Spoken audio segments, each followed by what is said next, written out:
Bonjour, bonjour, j'espère que vous allez bien. Bon, je vois qu'il y a déjà des motivés pour ce live de 7h30 du matin du 6 février. J'ai ici devant moi le sutra de Angulimala. Donc Angulimala, comme je disais, donc c'est le personnage qui s'appelle Coupeur de doigts. Et dans le canon pali, donc le canon du Theravada, les vieux enseignements du Bouddha, il y a un sutra spécifique qui s'appelle Angulimala Sutra, donc qui raconte l'histoire de la rencontre entre Angulimala et le Bouddha et qu'est-ce qui s'est passé ensuite.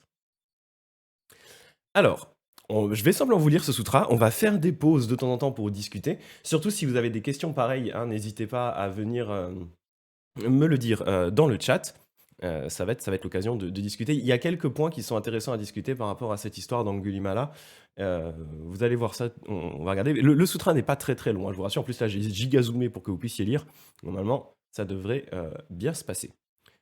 Alors, voilà ce que le sutra dit. Alors déjà, je vais juste faire un commentaire sur la toute première phrase qui dit: «J'ai entendu qu'à une occasion, le béni du ciel demeurait près de Savathidan dans le parc de Jeta, au monastère d'Anathapindika».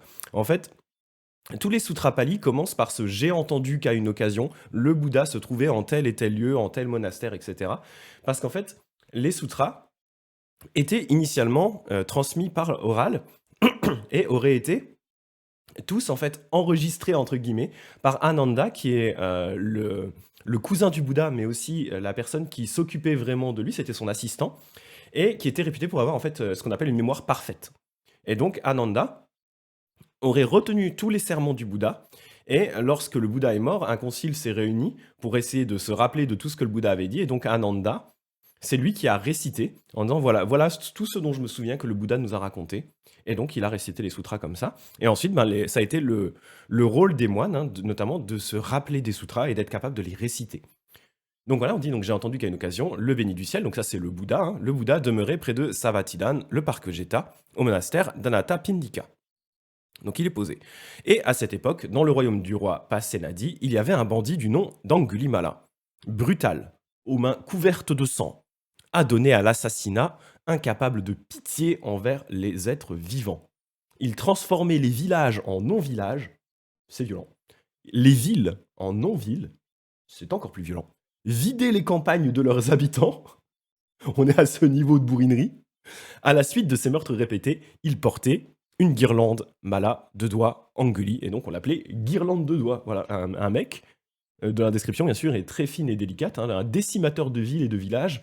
Il vide nos campagnes, il prend nos travaux, et il commet des meurtres répétés, et donc il porte une guirlande de doigts pour rajouter au côté un peu folklorique de tout ça. Donc imaginez le personnage, ça fait peur.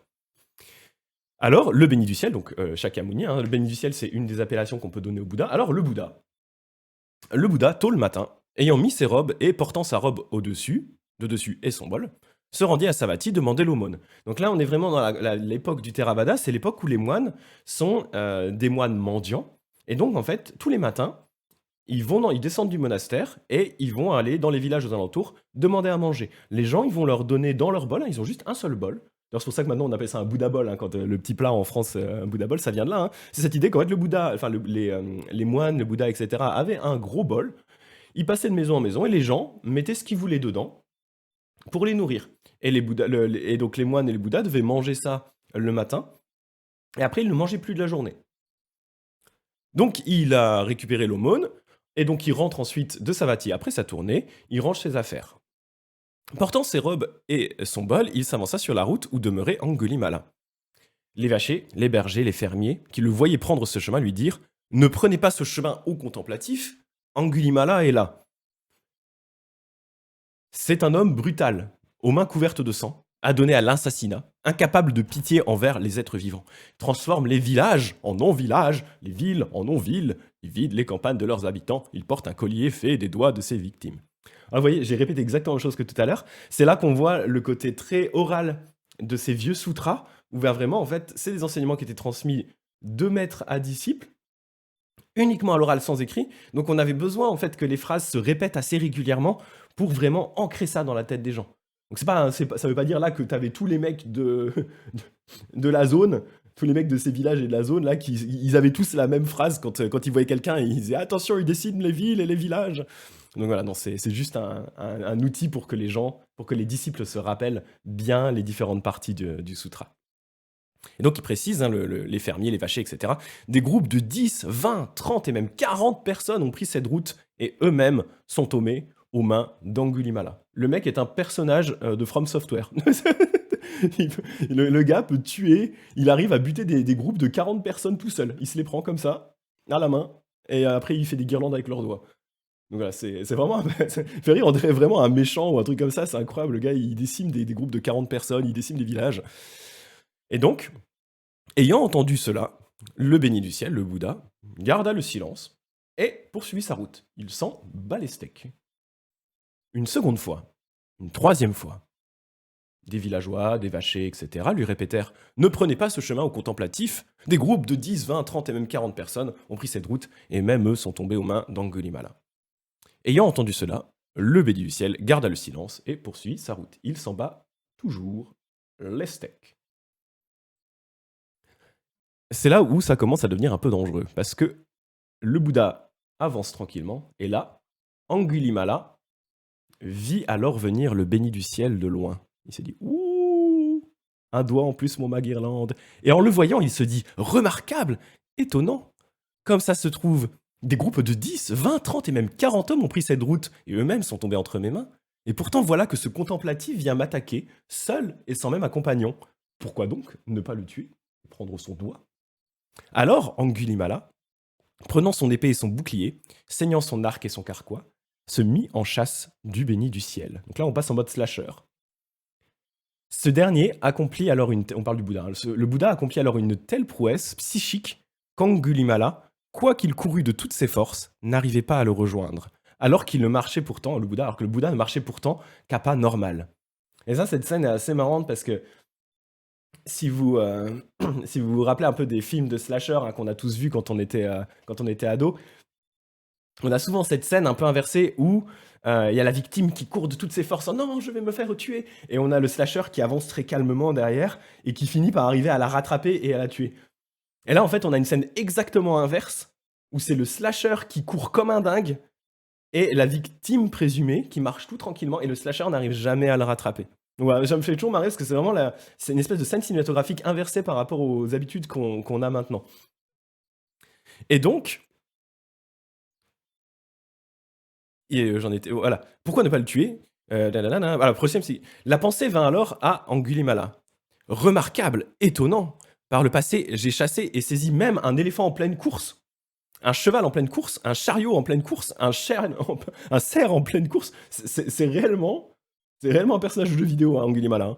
Il arrive à arrêter un cheval avec la main comme ça, hein, ou même un éléphant directement. Hop, ça bloque.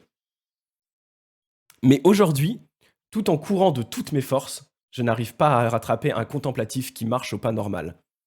Donc là Angulimala, il se dit, attends, c'est quoi ce mec que j'ai en face de moi, Vaspasirt? Alors, Angulimala s'arrêta, et là, le béni du ciel, il dit, stop, contemplatif, arrête-toi. Et le Bouddha lui répond, mais je me suis arrêté, Angulimala. Pourquoi est-ce que toi, tu ne t'arrêtes pas? Et alors, la pensée vint à l'esprit d'Angulimala. Ces contemplatifs Sakya, donc c'est le clan dont vient le Bouddha, disent la vérité, sont des défenseurs de la vérité. Et voilà pourtant que ce contemplatif, tout en marchant, me dit « Je me suis arrêté, Angulimala, toi, arrête-toi. Pourquoi ne l'interrogerais-je pas ?» Alors Angulimala, il va lui poser des questions. Hein. Il dit, mais en fait, il comprend pas. Il dit, mais en gros, qu'est-ce que tu me dis? C'est quoi cette histoire? Pourquoi tu me dis que tu t'es arrêté et pourquoi tu dis que moi je suis pas arrêté? Qu'est-ce que tu veux dire? Donc il lui pose la question, et là ça va passer en mode vers. Alors dans les vieux sutras, on a beaucoup cette notion, même dans les nouveaux d'ailleurs, hein. On va beaucoup alterner des passages en prose, des passages vraiment en texte normal, et des passages vraiment en poème. Et donc là, c'est Angulimala, hein, qui commence à parler au Bouddha en poème, on passe en mode Disney. Tout en marchant contemplatif, tu dis « je suis arrêté ». Mais quand je me suis arrêté, tu dis que ce n'est pas le cas. Je t'en demande le sens. Comment te serais-tu arrêté? Comment donc pas moi? Et donc, le Bouddha lui répond « Je me suis arrêté, Angulimala, une fois pour toutes. Ayant rejeté la violence envers tous les êtres, toi pourtant, tu es sans limite avec les êtres. C'est ainsi que je me suis arrêté, et pas toi. » Et Angulimala dit « Enfin un visionnaire très vénéré, juste pour moi, est venu dans la forêt. J'ai entendu tes vers en accord avec le Dharma, avec les enseignements. Hein. J'irai par les chemins, ayant abandonné le mal. » Ce que disant, le bandit jeta son épée et ses armes de la falaise dans un précipice, dans un gouffre. Il rendit alors hommage au pied de l'ainsi venu, donc c'est le Bouddha, et sur le champ demanda admission parmi ses disciples. L'éveillé, le grand visionnaire compatissant, l'enseignant du monde, donc toujours le Bouddha, avec tous ses devas, lui dit alors: Viens, bhikkhu, donc viens, moine, il l'appelle moine désormais, ce qui, en soi, fut pour lui l'entrée dans les ordres. Donc là, on a vraiment cette idée intéressante de.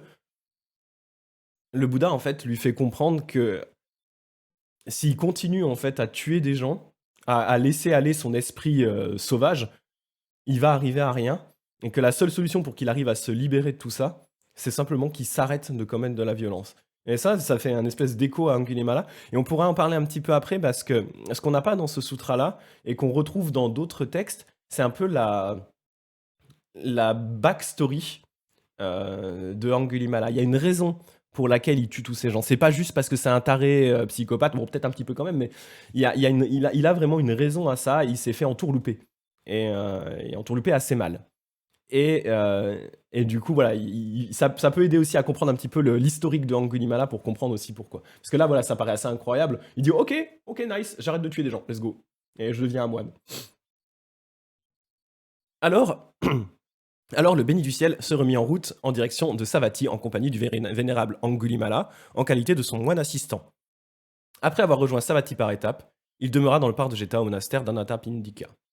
Donc là, on va voir la deuxième partie de l'histoire, parce que vous comprenez bien, comme vous, ça vous a peut-être choqué, que le fait qu'Angulimala, comme ça, tout tranquillou, il rejoigne le Bouddha, et puis limite, il va rien lui arriver, la plupart des gens, ils sont genre, attends, le mec, il a tué 1000 personnes quand même, on va peut-être faire quelque chose.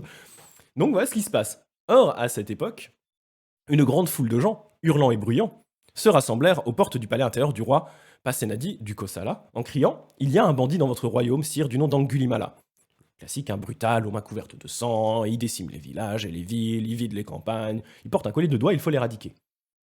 Donc le roi, avec une cavalerie d'environ 500 cavaliers, sortit de la ville et entra dans le monastère. Avançant aussi loin que les chariots le pouvaient, il descendit et s'avança à pied vers le Bouddha. En arrivant, il s'assit d'un côté, et une fois qu'il fut assis, le béni du ciel lui demanda « Qu'a-t-il, grand roi ? Est-ce que le roi Senya Bimbisara du Magadha, donc c'est un autre grand roi, vous a provoqué, ou ce sont les Likavis de Vesali ou quelques rois hostiles ?» Le Bouddha, il connaît bien ça, il faut rappeler qu'à la base, le Bouddha, c'est un prince d'un petit pays de l'Inde, donc vers l'Inde. Et du coup, il est assez au fait de ce qui se passe quand même au niveau de la politique. Voilà, il dit au roi, pourquoi tu viens me voir? Est-ce que tu as un problème avec les autres rois? Est-ce qu'il y a une guerre qui se prépare? Qu'est-ce qui se passe, quoi?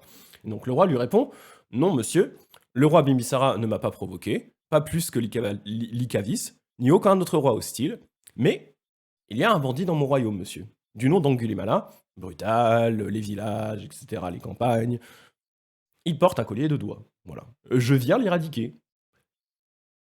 Et là, le Bouddha va lui répondre, grand roi, supposons que vous voyez Angulimala avec ses cheveux et sa barbe rasée. Alors, je vais vous montrer d'ailleurs, tiens, en passant, une petite image de Angulimala pour que vous puissiez voir un peu à quoi enfin, une image, hein, une idée de ce à quoi il aurait pu potentiellement ressembler. Voilà, quand il a vu le Bouddha, il ressemblait vaguement à ça. Donc, vous voyez son magnifique collier de plein de doigts, il a une barbe hirsute, les cheveux très longs, etc.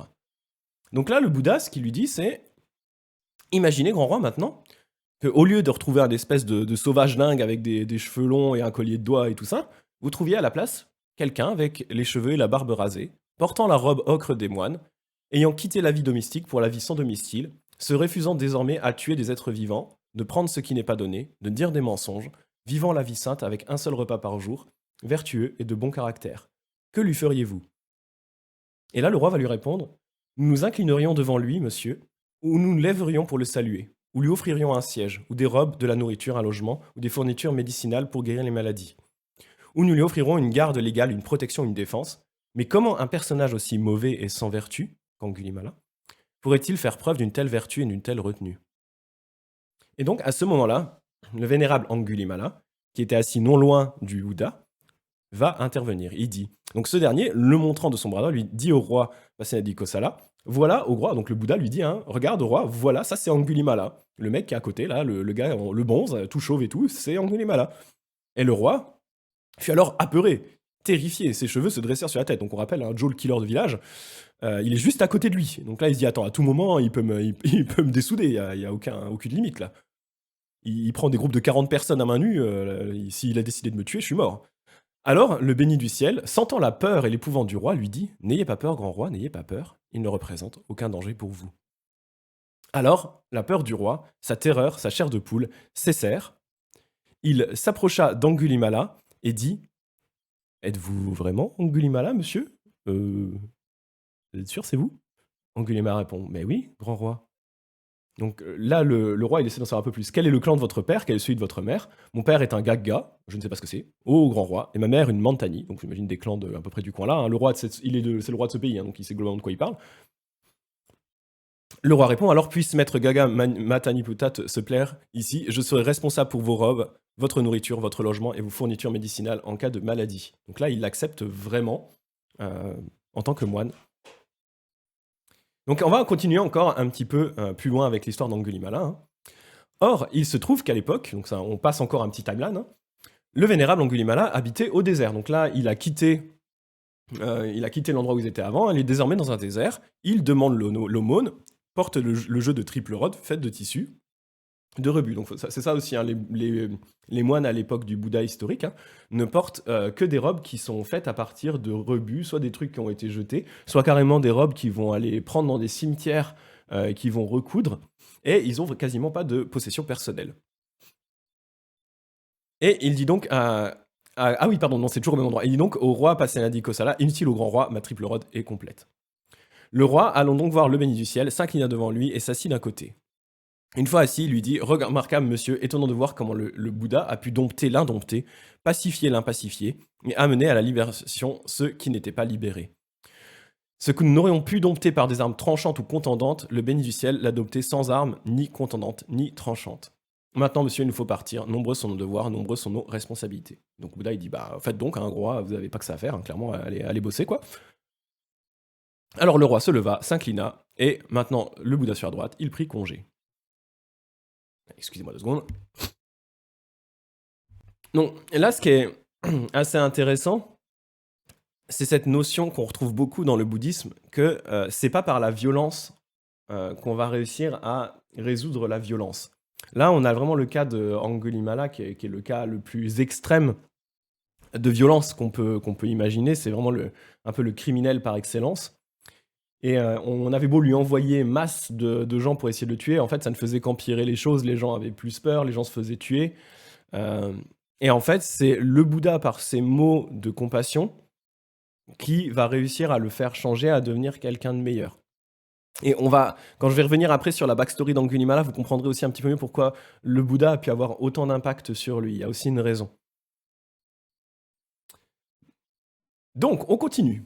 Puis le vénérable Angulimala, tôt le matin, ayant mis ses robes et portant son bol, se rendit demander l'aumône à Savatthi. Alors là, ça commence à être un peu chaud, hein, parce que, rappel, c'est là où il tue des gens normalement, hein. Comme il allait de maison en maison pour demander l'aumône, il vit une femme qui souffrait d'un accouchement par le siège, ce que voyant, il pensa que les êtres vivants sont tourmentés, qu'ils sont donc tourmentés. Puis ayant fait sa tournée dans Savatthi et revenant au monastère après son repas, il alla voir le Bouddha et lui dit: À l'instant, au béni du ciel, j'ai vu une femme qui souffrait d'un accouchement par le siège, je me suis dit que les êtres vivants sont tourmentés, qu'ils sont donc tourmentés. En ce cas, Angulimala va voir cette femme et en arrivant, dis-lui: Ma sœur, depuis ma naissance, je ne me rappelle pas avoir tué intentionnellement un être vivant. Que cette vérité t'apporte du bien-être et du bien-être pour ton bébé. Donc le Bouddha lui dit, hein, donc là ça peut vous choquer un peu, hein, le Bouddha lui dit: Va voir cette femme et dis-lui: Depuis ma naissance, je n'ai jamais tué personne intentionnellement. Donc il dit ça à Angulimala, le mec a tué 1000 personnes quand même, hein. Et donc Angulimala il lui répond, il fait: Mais monsieur, enfin, ne serait-ce pas un mensonge? Enfin, moi, je suis collier de doigts quand même, hein. J'ai intentionnellement tué des villages et des villes et compagnie. J'ai intentionnellement tué bien des êtres vivants. Et donc le Bouddha va reformuler, parce qu'Angulimala, il n'a pas compris où il voulait en venir, donc il va reformuler. Alors en ce cas, Angulimala, va voir cette femme et dis-lui: Ma sœur, depuis que je suis né dans la noble naissance, depuis que je suis devenu moine, je ne me rappelle pas avoir intentionnellement tué un être vivant, que cette vérité t'apporte du bien-être et du bien-être pour ton bébé. Répondant alors au béni du ciel, Angulimala lui dit: Il en sera comme vous le dites, monsieur. Il alla voir cette femme et lui dit: Ma sœur, depuis que je suis né dans la noble naissance, je ne me rappelle pas avoir intentionnellement tué un être vivant, que cette vérité t'apporte du bien-être et du bien-être pour ton bébé. Et ainsi en fut-il. Donc là, c'est intéressant aussi, hein, de voir cette idée que, à partir du moment où il est devenu moine, il renonce réellement à toute forme de violence. Et il y a cette idée que le fait de partager ce message avec d'autres gens, ça va leur apporter du bonheur, ça va leur apporter des bienfaits. On va dire, regarde, il est possible de mener une vie dans laquelle des êtres ne font de mal à personne. Alors bon, pour Angulimala, du coup, c'est ça une nouvelle vie. Mais il y a vraiment un peu cette notion, et ça rejoint la notion d'impermanence dont j'ai pas mal parlé hier, hein. Cette notion du on est tous capables de se transformer, on est tous capables de changer. Donc Angulimala, à partir du moment où il a renoncé à la violence, à partir du moment où il a renoncé à ses crimes, qu'il est devenu moine, qu'il a décidé vraiment de devenir une nouvelle personne, eh bien, ce n'est plus vraiment, ce n'est plus Angulimala le coupeur de doigts, c'est Angulimala le moine. C'est quelqu'un de différent. Alors après, ça peut paraître choquant dans le sens où le cas d'Angulimala est un cas extrême et qui n'est pas forcément facile à accepter. On peut se mettre à la place de ses victimes, etc. Mais il y a un peu cette idée derrière que Angulimala, on le voit quand il en parle avec le Bouddha, il n'est pas juste en train de dire ok, ouais, je fais table rase. Quand le Bouddha lui dit va voir cette femme et dis-lui que tu n'as jamais tué personne, Angulimala il dit mais non, je ne peux pas lui dire ça, je suis un meurtrier, je le sais très bien. Donc il y a quand même un peu cette notion, alors je ne sais pas si on peut parler de remords à ce stade-là, mais je pense un peu quand même, il y a cette notion de il a tout à fait conscience de ses actes, il ne minimise pas ses actes, mais le Bouddha lui a montré qu'une autre vie était possible et qu'il pouvait vivre différemment. À nouveau, ça prendra un peu plus de sens avec la petite backstory que je vous lirai tout à l'heure. Et donc on continue un petit peu, on est bientôt vers la fin du sutra de Angulimala. Alors le vénérable Angulimala, demeurant seul, reclus, attentif, vigilant, ardent et résolu, en un rien de temps, atteint et demeura dans le but de la vie sainte, pour laquelle les hommes de clan quittent à bon droit la vie domestique pour vivre sans domicile fixe. Sachant et réalisant pour eux-mêmes, dans l'ici et maintenant, que la naissance est finie, la vie sainte est remplie, la tâche est accomplie. Ça, c'est vraiment le but, il ne reste rien pour moi en ce monde. Ça, c'est vraiment le but que les moines du Theravada, du véhicule des anciens dont on a parlé hier, hein, veulent atteindre. C'est cette notion où on va se libérer du cycle des naissances et des morts, et on atteint un état où il ne reste plus rien à accomplir. On a accompli ce qui permet de trancher les passions, de se libérer du samsara. Et donc en fait, une fois qu'on sera mort, on sera libéré entièrement de la souffrance. Et donc c'est ainsi que le vénérable Angulimala devient l'un des arahants. Des arahants, ce sont justement ces moines spéciaux qui ont atteint cet état où ils ont terminé le cycle, ils ont fini le game en fait, hein. Ils ont terminé le game, ils vont sortir des cycles des naissances et des morts. Et alors, le vénérable Angulimala, tôt le matin, ayant mis ses robes et portant son bol, se rendit demander l'aumône à Savatthi. Alors ce jour-là, une motte de terre jetée par quelqu'un l'atteignit sur son corps. Une pierre jetée par quelqu'un d'autre aussi. Et un tesson jeté par un troisième le toucha encore. On comprend que du coup, les gens, ils sont pas passés vraiment à autre chose, hein, de leur côté, hein. Le vénérable Angulimala, la tête ouverte et dégoulinante de sang, et sa robe de dessus mise en pièces, se rendit alors auprès du béni du ciel. Donc le Bouddha. Ce dernier le vit venir au loin et lui dit « Tiens bon, Brahman, donc tiens bon, tiens bon, homme saint, tiens bon. Le fruit du karma qui t'aurait fait brûler en enfer pendant de longues années, de longues centaines d'années, voire de longues milliers d'années, tu le vis maintenant, dans l'ici et maintenant. Donc en gros, tu es en train de te prendre en retour, hein, le karma, hein, donc même si je suis pas un énorme fan du terme karma en général, parce que c'est relativement mal compris, mais tu es en train de te prendre en fait le retour, hein, l'effet de la cause que tu as créée, qui est la souffrance que tu as créée quand tu étais encore un criminel. Et donc malgré le fait que que tu aies pris la vie sainte, que tu te sois libéré, voilà, toi-même de tes attachements et tout, ne veut pas dire que tu peux pas continuer à te prendre les effets de ce que tu as semé avant. Et donc c'est sûr que oui, si tu vas dans certains endroits et que tu vas voir la famille de quelqu'un que tu as tué, euh, c'est pas étonnant que tu te prennes ça, mais il faut pas que tu te décourages. C'est juste un retour normal de ce que tu as fait, entre guillemets, quoi. Alors le vénérable Angulimala, s'étant isolé en réclusion, ressentit le bonheur de la libération. Et il s'exclama alors: celui qui fut jadis insensible, mais ne l'est plus, illumine le monde comme la lune dégagée d'un nuage. Ses actes mauvais sont remplacés par des actes appropriés. Il illumine le monde comme la lune dégagée d'un nuage. Tout jeune moine qui se voue à la demande du Bouddha illumine le monde comme la lune dégagée d'un nuage. Que même mes ennemis entendent parler du Dharma, que même mes ennemis se vouent à la requête du Bouddha, que même mes ennemis s'associent à ceux qui, paisibles bons, en entraînent d'autres à accepter le Dharma, que même mes ennemis entendent le Dharma encore et encore, de ceux qui conseillent l'endurance, la patience, qui louent la non-opposition, et puissent-ils les suivre. Et ça, c'est un point qui est important pour Angulimala, hein. On rappelle, hein, il vient de se prendre, il vient de se faire globalement lyncher par la foule. Le Angulimala de l'époque, il aurait pris un sabre et il les aurait tous dézingués. Le Angulimala moine, il ne fait rien. Il ne répond pas à la violence par la violence et il fait preuve d'endurance et de patience. Puissent-ils les suivre. Car sûrement, il ne me ferait aucun mal, ni personne d'autre. Il atteindrait la paix suprême, protégerait le faible et le ferme. Les irrigateurs guident l'eau, les flécheurs façonnent la tige de la flèche, les charpentiers façonnent le bois, les sages se contrôlent eux-mêmes. Et ça, c'est vraiment pareil, un point très important du bouddhisme original, hein, du bouddhisme Theravada, cette idée que ce que tu dois atteindre, en fait, c'est la maîtrise de toi.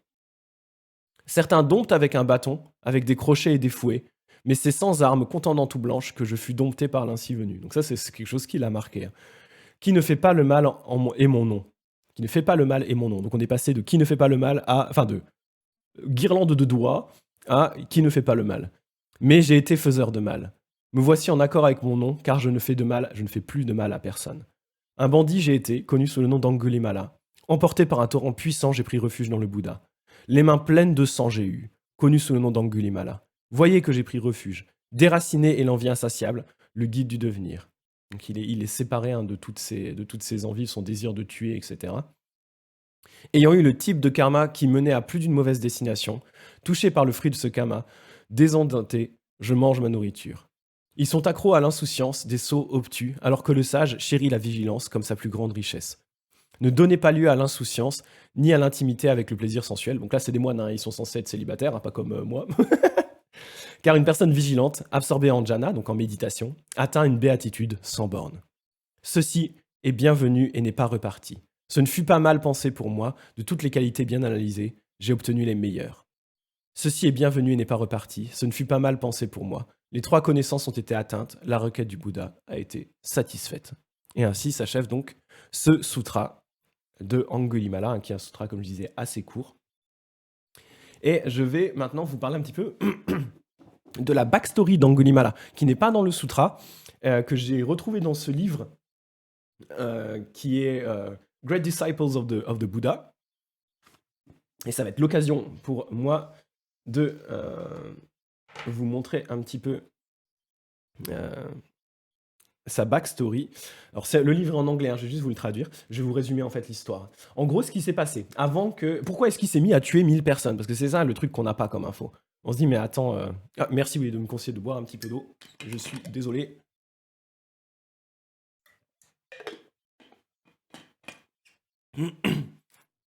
Donc en fait, c'est ça le truc, c'est qu'on n'a pas sa backstory, donc on se dit, mais attends, il y a quand même peut-être une explication de pourquoi il se fait un collier de doigts, et en réalité, il a un objectif. Hein. Son objectif, c'est d'avoir 1000 doigts.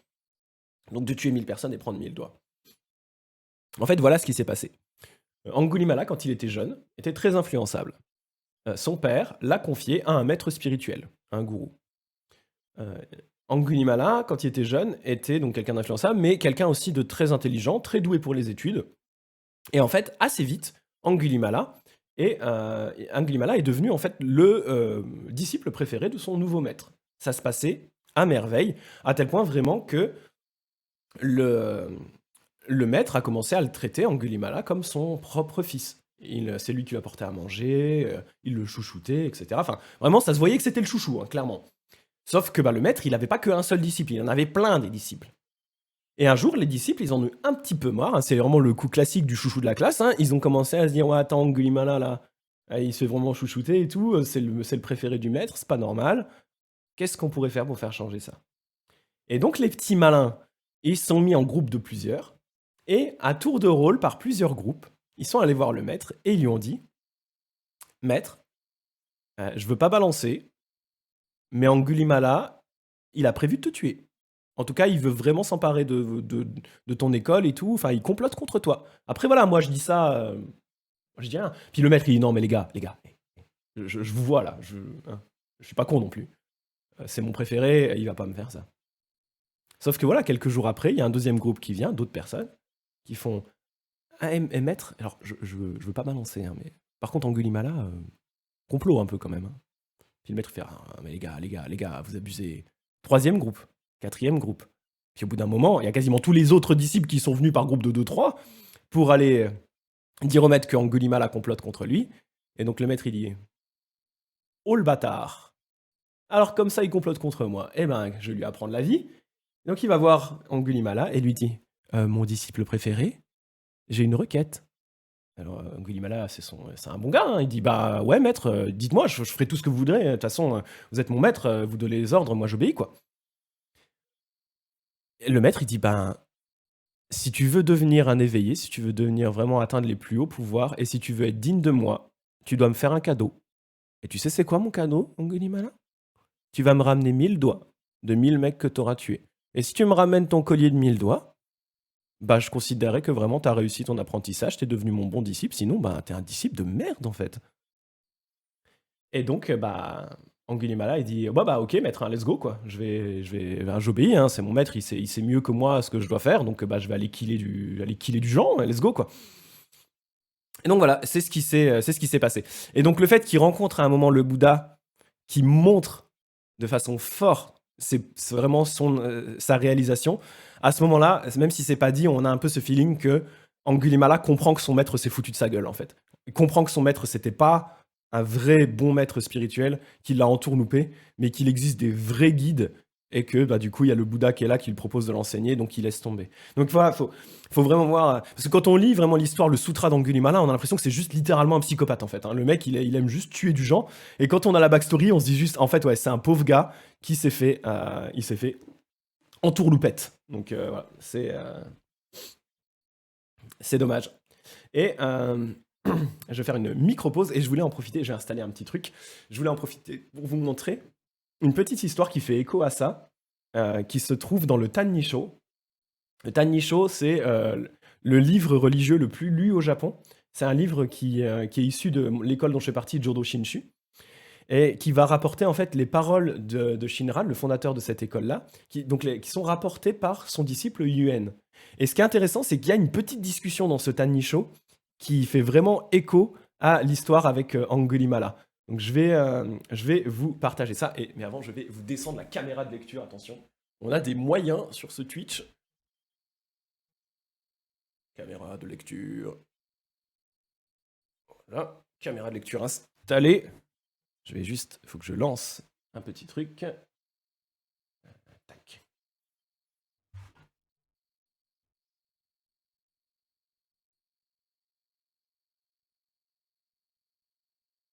Voilà, voilà. Alors, on va voir quand c'est bon.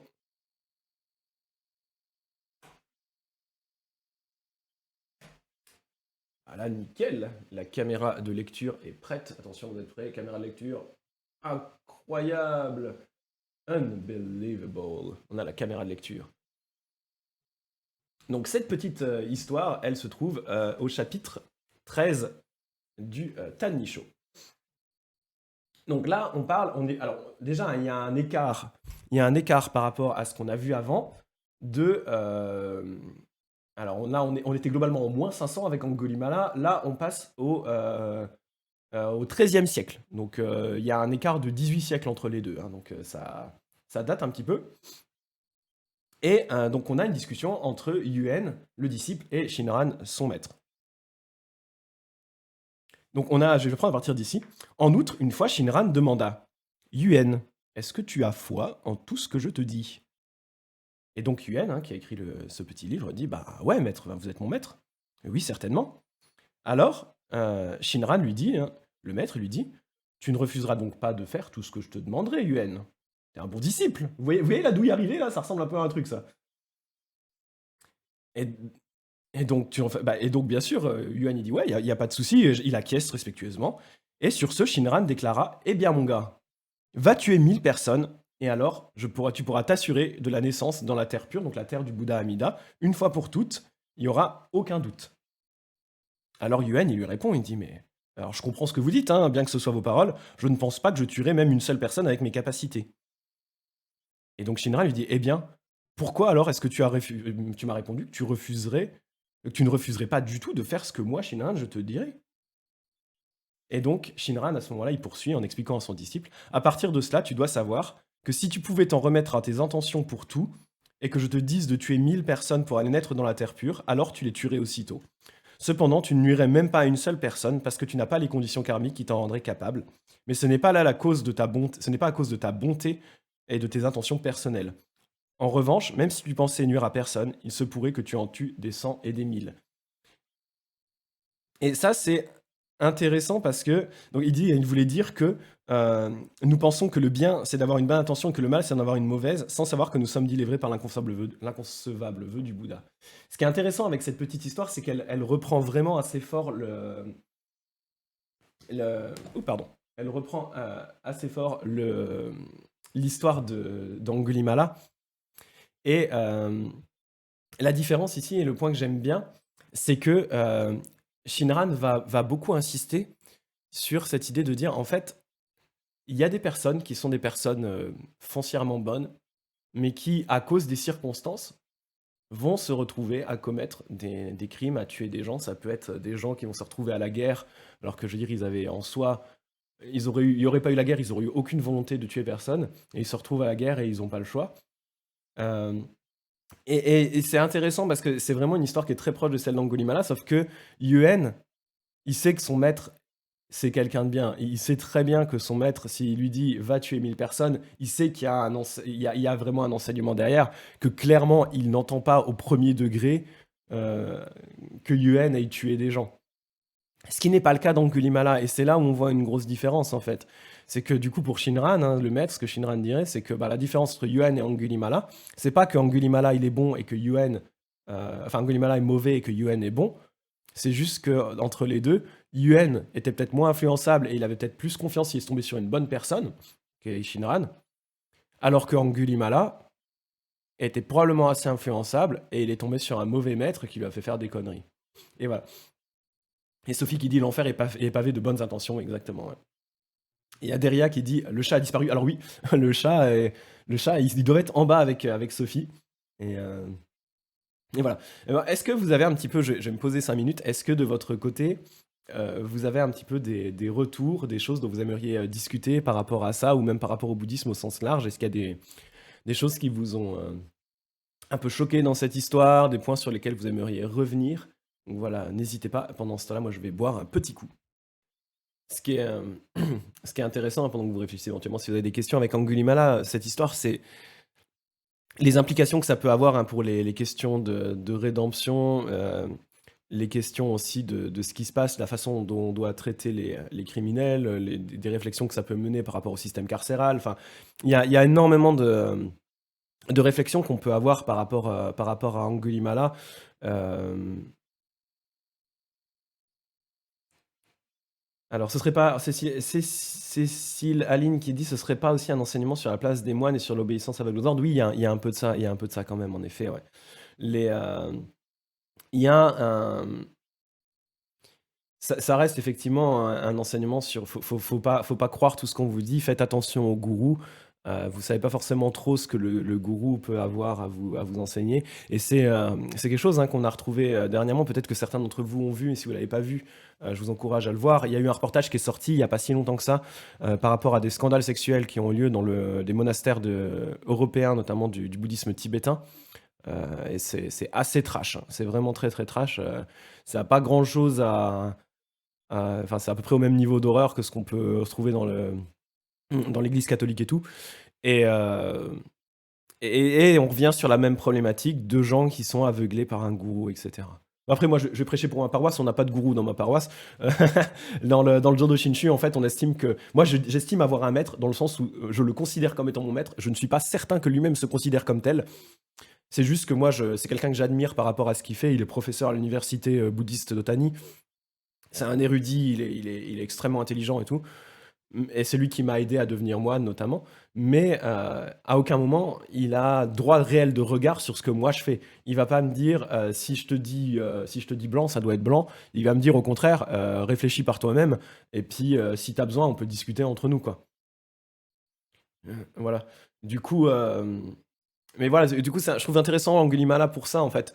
Euh, à quel moment est-ce qu'on peut considérer que voilà, une personne qui a commis des crimes n'est plus réellement responsable de ce qu'elle a fait, qu'elle a réellement changé? Angulimala, c'est vraiment un changement extrême parce que c'est un changement qui se fait dans des questions de secondes, mais est-ce que ça peut pas des fois être le cas? Donc voilà, c'est quelque chose, je trouve, qui amène des discussions et des débats qui sont encore des problématiques contemporaines, en fait, que je trouve intéressantes. Donc, voilà. Temacha qui dit c'est vraiment une autre révision de la religion. Alors, oui et non, dans le sens où, vous voyez, on retrouve quand même certains travers, mais qui est plus lié à des problèmes d'autorité que réellement à des problèmes de religion. Et c'est toujours un peu ce souci-là, c'est que au bout d'un moment, les religions deviennent institutionnalisées, des systèmes de pouvoir vont se mettre en place, et c'est ces systèmes de pouvoir qui vont pouvoir créer des situations dans lesquelles, effectivement, on a des gens qui vont abuser de leur autorité sur les autres, en fait.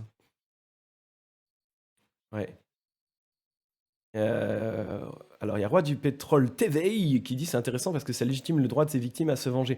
Alors, c'est une bonne question. Est-ce que ça légitime vraiment le droit des victimes à se venger? En fait, j'ai l'impression que dans cette histoire, le Bouddha n'en veut pas forcément, et Angulimala n'en veut pas non plus trop aux gens du fait qu'ils essayent de se venger sur lui. Mais ça, c'est un peu, ça, c'est le point de l'histoire qui est une bonne question. Je voyais en fait, avec ces sutras, moi, ce que je trouve intéressant, il faut pas forcément les prendre tels quels. Je veux dire, c'est une autre époque, une autre culture, et ça, faut se le rappeler, hein. C'est une histoire qui se passe en Inde il y a 2500 ans. Donc, tout n'est pas forcément applicable tel quel à notre vie moderne d'occidentaux de 2024. Mais malgré tout, effectivement, ça soulève des questions, ouais. Est-ce que, par exemple, le fait que les victimes d'Angulimala, quand ils le voient passer, ils lui balancent des trucs dessus, est-ce que c'est justifiable? Je ne sais pas. Est-ce que c'est compréhensible? Ça l'est, oui, bien sûr, c'est compréhensible. Est-ce que le Bouddha, s'il avait la possibilité, il ne dirait pas aux gens, voyez comme il a changé, un peu comme il a fait avec le roi, hein, quand le roi est venu pour essayer de buter Angulimala, le Bouddha a réussi à convaincre le roi qu'il avait changé. Donc c'est un peu. Ou est-ce qu'à l'inverse, c'est une leçon du Bouddha pour dire à Angulimala, gars, prends quand même pas la grosse tête, même si tu as changé, rappelle-toi qu'à une époque, tu as commis des crimes, tu as commis de la souffrance. Donc c'est pas surprenant qu'il y ait un backlash qui t'arrive à un moment. Voilà, j'ai pas de réponse à ça, hein. Je lance des balles, je lance des balles à droite à gauche pour vous faire réfléchir là-dessus. Ah, Roi du pétrole intéressant qui dit c'est toujours d'actualiser, sauf qu'aujourd'hui la vengeance est institutionnalisée, effectivement, hein, c'est aussi ce qu'on peut voir dans le système carcéral, hein, d'une façon, hein. C'est une façon effectivement de venger, c'est une façon de punir, hashtag Foucault. Euh, mais effectivement, oui, c'est une façon effectivement c'est une façon de punir qui a remplacé les punitions plus brutales qu'on avait à la fin du Moyen Âge par une autre forme de punition qui est la prison, effectivement. Euh, alors, Lady Morgan a une question, mais du coup, est-ce que techniquement, Angulimala ne fait pas deux fois la même erreur? Suivre quelqu'un aveuglement en bien ou en mal, coup de chance, c'était un gentil deuxième coup. Eh bien ça, c'est une excellente question. C'est une très très bonne question. Moi, j'aurais tendance à dire... Il y a une part de moi qui a envie de dire oui et une part de moi qui a envie de dire non. Donc je vais vous expliquer pourquoi les deux. J'aurais tendance à dire oui parce que, effectivement, en fait, ça va beaucoup dépendre de est-ce que Angulimala, entre-temps, a un petit peu mûri dans sa tête et le moment où il a rencontré le Bouddha, quand il a vu vraiment le Bouddha agir avec lui, il a compris que c'était quelqu'un qui était foncièrement différent de son ancien maître, auquel cas, du coup, il ferait pas forcément la même erreur. Ou est-ce que c'est juste il a dit waouh, un mec trop cool, let's go. Ou alors là, du coup, il aurait commis la même erreur. Et le Bouddha, ça c'est un point qui est important. Le Bouddha historique, en fait, demandait à ses disciples, techniquement, hein, avant d'être vraiment full ordonné, d'être vraiment ordonné moine à fond, il conseillait quand même à ses disciples de l'observer et d'observer la communauté pendant un certain nombre de temps. Plusieurs mois, plusieurs années, j'ai oublié exactement combien de temps. Mais le but, c'était vraiment, avant d'être vraiment complètement ordonné, qu'ils puissent vérifier par eux-mêmes si c'est du bullshit ou pas. Donc ça, normalement, c'était censé limiter quand même le risque de tomber sur un gourou complètement taré. Après, ça n'enlève pas quand même le risque que ça arrive dans la vraie vie, et d'ailleurs c'est arrivé par la suite, hein, malgré tout, quoi. Euh, alors, Cécile Aline qui dit, est-ce qu'Angolimala finit par aller voir son ancien maître? Excellente question. Je ne crois pas, mais je ne crois pas, mais j'ai regardé si dans ce tout petit chapitre sur Angolimala, euh, mm. Et c'est marrant parce qu'en fait, dans ce petit, donc dans le texte, hein, ici, ils expliquent qu'en fait, son nom d'origine, hein, celui dont on parlait un peu dans les poèmes, son nom d'origine, c'était the Harmless One, celui qui ne commet aucun, euh, celui qui ne crée aucune souffrance, celui qui ne commet aucun mal, celui qui ne blesse personne, c'est ça, celui qui ne blesse personne. Son nom d'origine, c'était celui qui ne blesse personne. Et il est passé de ça à collier de doigts. Deria qui dit: je vais me coucher, mais il n'y a pas de souci, hein, vas-y, vas-y, il n'y a pas de, y a pas de souci. Euh, Écoute, non, j'ai pas d'infos sur ce qu'il a retourné voir son maître. Après, il est possible que pas mal de temps se soit écoulé entre les deux.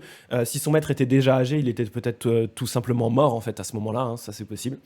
Donc, non, j'ai aucune info à ce sujet-là. Je ne peux pas vous en dire plus, malheureusement. Ça aurait été intéressant que Angulimala, en tant que disciple du Bouddha, revienne voir son maître et le confronte d'une certaine façon. Mais à nouveau, est-ce que ce serait pas chercher la vengeance, en fait? Est-ce que pour Angulimala, qui a atteint cet état où il a renoncé à, à faire souffrir qui que ce soit, il a renoncé à ses désirs, il a renoncé à ses mauvais instincts, etc.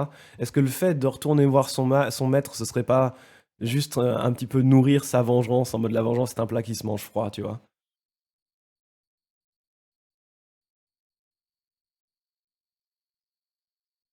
Alors, le roi du pétrole qui dit: ce que je ne comprends pas dans cette histoire, c'est pourquoi son maître s'est joué de lui, alors que logiquement, si Angulimala avait comploté, il aurait une disposition d'esprit pour comprendre la tromperie, et ça n'aurait eu aucun intérêt à se laisser avoir. Oui, effectivement, on peut comprendre ça comme ça. Après, ils expliquent pas dans la backstory, ils expliquent pas la nature de la tromperie. C'est-à-dire, est-ce qu'en fait, c'est juste les disciples ont fait croire au maître que Angulimala essayait vaguement commencer à se poser des questions pour le tuer, pour prendre sa place. Euh, mais oui, j'avoue que là, il y a un côté un petit peu. Il y a un plot hole, un petit bug dans l'histoire qui est pas forcément très cohérent. On est d'accord. On est d'accord. Et ça, c'est un truc que j'ai pas vérifié de mon côté, c'était la backstory. Est-ce que la backstory, d'où elle vient en fait? Parce que là, vous avez vu donc le sutra d'Angulimala, hein, qui ne aborde à aucun moment la backstory. Et c'est d'ailleurs assez intéressant, hein, parce que ça sous-entend vraiment que on n'est même pas sur une question de euh, est-ce qu'il y a quelque chose pour justifier ses actes. On va même pas à ce niveau-là de réflexion. On dit juste que malgré ce qu'il a commis, il peut changer, sans avoir besoin de justifier la raison qui l'a poussé à commettre ce crime. Alors, à nouveau, hein, vous en faites ce que vous en voulez. C'est une piste de réflexion également. Euh, donc ça, je ne sais pas exactement de quel, je sais pas si c'est listé ici, de quel sutra ils ont pris ou de quelles infos. Est-ce que c'est des textes qui se sont développés un petit peu après, euh, pour justement essayer de rendre cette histoire un peu plus humaine et compréhensible, pour ne pas faire d'Angulimala juste un pur et simple serial killer qui fait peur. Voilà. Alors, je ne sais pas si ce livre, Great Disciples of the Buddha, je ne sais pas s'il a été traduit en français. Il est vraiment très très bien. C'est un livre qui est top pour avoir voilà, les histoires et les backstories des disciples principaux du Bouddha historique, hein. Donc là, c'est vraiment des personnages a priori historiques qui ont vraiment existé en Inde à l'époque. Euh, et en fait, quand on lit les sutras, c'est des personnages qui reviennent très régulièrement. Même après, dans les sutras du grand véhicule, les sutras qui ont été développés après, on les voit aussi revenir. Mais on n'a pas forcément leur histoire au complet. Et merci pour le follow, Flamand Rose. On n'a pas leur histoire au complet. Donc là, ce bouquin, c'est vraiment bien parce que ça va piocher un peu dans toutes les sources des différents sutras pour essayer de donner vraiment l'histoire de ces disciples-là d'une façon cohérente. Et je pense qu'un jour on le fera, si jamais je regarderai si ce livre est dispo en français, sinon j'essaierai peut-être de traduire la partie. Moi, mon disciple historique préféré du Bouddha Shakyamuni, c'est Ananda. Ananda, c'est un disciple qui est génial, donc c'est celui que je disais, hein, c'est donc l'assistant du Bouddha, c'est son cousin également. Et en fait, c'est quelqu'un qui va vraiment mettre le Bouddha en priorité par rapport à lui-même. Il va s'occuper de lui. Il va être vraiment toujours là pour l'aider au cas de moindre pépin. À tel point qu'en fait, il met un peu de côté son propre avancement spirituel pour s'occuper du Bouddha. Et Ananda, il va avoir une histoire un peu triste comme ça, où eh ben, quand le Bouddha meurt, techniquement, Ananda, c'est celui qui connaît le plus de choses parce qu'il a toujours été avec le Bouddha. Pas toujours été, il est avec le Bouddha depuis le plus longtemps. Il était toujours assisté le Bouddha, donc c'est vraiment son bras droit toujours avec lui.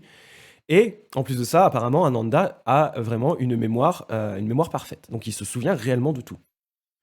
Sauf que, eh bien, quand les autres moines qui sont devenus des Arhants, donc des Aharats, des personnes qui se sont libérées vraiment de la souffrance, qui ont atteint le plus haut niveau spirituel du Theravada, quand ces gens-là, en fait, décident de faire un concile pour euh, se repasser en revue tous les enseignements du Bouddha pour être sûr qu'ils n'ont pas oublié quelque chose, la logique voudrait qu'ils invitent Ananda. Ananda, c'est celui qui sait tout ça. Sauf qu'en fait, ils veulent pas l'inviter. Ils veulent pas inviter Ananda parce que Ananda n'est pas devenu un Arahat. Il n'est pas devenu un Arahat parce que, eh ben en fait, il a passé tellement de temps à s'occuper du Bouddha, comme je disais, il en a un petit peu négligé sa propre évolution spirituelle. Il n'avait pas le temps de méditer, il était toujours en train de mémoriser ce que le Bouddha disait, s'il fallait lui masser, s'il fallait l'aider, il arrivait même des fois que le Bouddha dise à Ananda, écoute, ça fait genre 5 heures que je parle, genre moi là, j'ai plus de voix, 5 heures que je parle, je suis claqué, honnêtement je suis claqué. Est-ce que tu peux, s'il te plaît, continuer pour moi à enseigner aux gens, ils sont motivés là, ils sont pas encore endormis, vas-y s'il te plaît. Et donc Ananda n'est pas invité à ce concile. Et les disciples plus anciens, ils vont lui dire, écoute Ananda, si tu veux participer, il y a une condition, il faut que tu sois un Arahat, comme nous.